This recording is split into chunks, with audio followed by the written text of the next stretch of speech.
Nadia Sawalha showed her support for tonight's England squad as she posted a saucy clip to her 521,000 followers.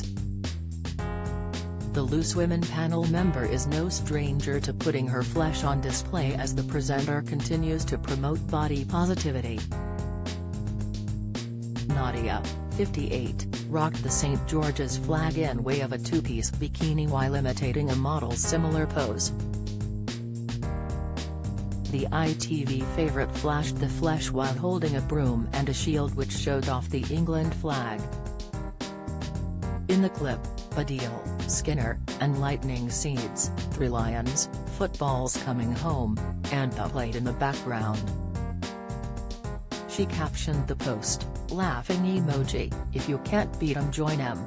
Good luck boys."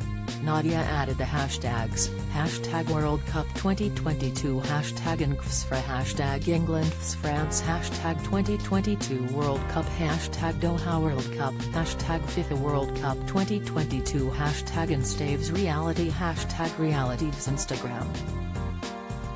At least 15,000 supporters are expected to be in the El Bayt Stadium to cheer on Gareth Southgate's men as the 3 Lions face off against the World Cup champions France at 7 p.m.